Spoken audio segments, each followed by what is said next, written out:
Honda C90. Best Motorcycle Review. A true classic that's easy to ride and work on, 1967 to 2002. How can you not love the Honda C90? As the largest and therefore most practical version of the three-bike Super Cub lineup, this is the bike that kept Britain moving for decades. Every place of work the length and breadth of the country had a Honda C90 outside at some point during the 70s, 80s and 90s, usually with a flapping white top box and misted aftermarket screen. Fast enough to keep with urban traffic, super frugal and so reliable it could endure any manner of neglect and misuse, a Honda was the go-to commuting tool. Especially as you could just hop on with a provisional license.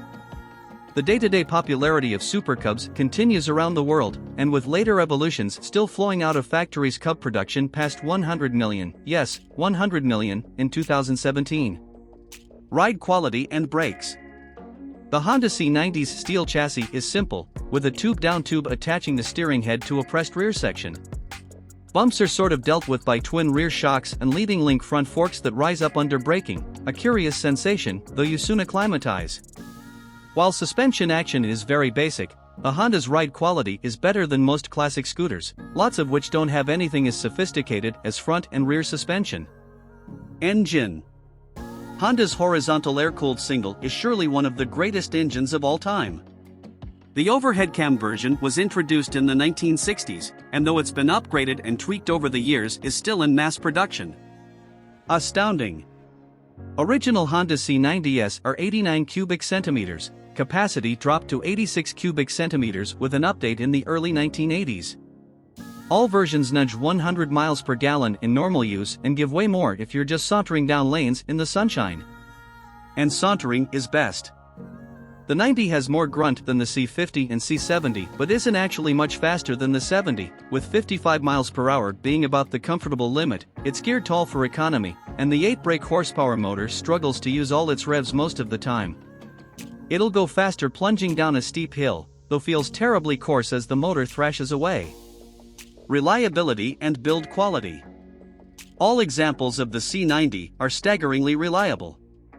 When I was a teenager, I had a mid-70s example as a field bike complete with homemade straight-through exhaust and old tights stretched across the open carb inlet to provide an air filter.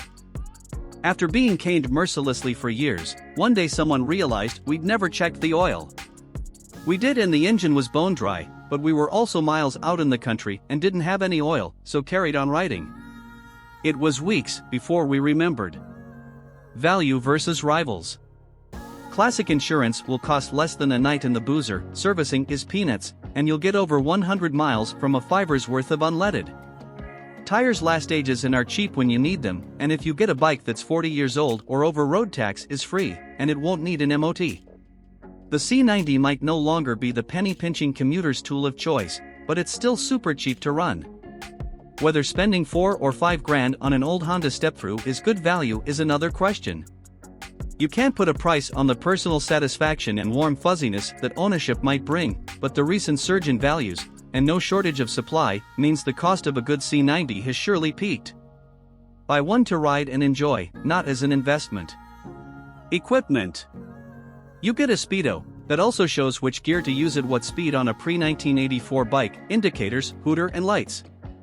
That's about it, and if you've ever ridden a 6-volt Cub then you'll know that classing the feeble glow from the front as a headlight is pushing it. You don't need more, mind. The C90's charm is in being simple, honest, fuss-free two-wheel transport. Specs. Engine size 85 cubic centimeters. Engine type 2V oak air-cooled horizontal single, 3 semi-auto gears. Frame type steel tube backbone and pressings. Fuel capacity 4 liters. Seat height 760 millimeters. Bike weight 82 kilograms. Front suspension none. Rear suspension none. Front brake drum. Rear brake drum. Front tire size 2.25 by 17. Rear tire size 2.50 by 17. MPG, costs and insurance. Average fuel consumption 100 miles per gallon. Annual road tax £22. Annual service cost £40. New price. Used price. Insurance group 2 of 17. How much to insure? Warranty term 1 year. Top speed and performance. Max power 8 brake horsepower. Max torque 3.5 ft-lb. Top speed 55 miles per hour. A quarter mile acceleration. Tank range 88 miles.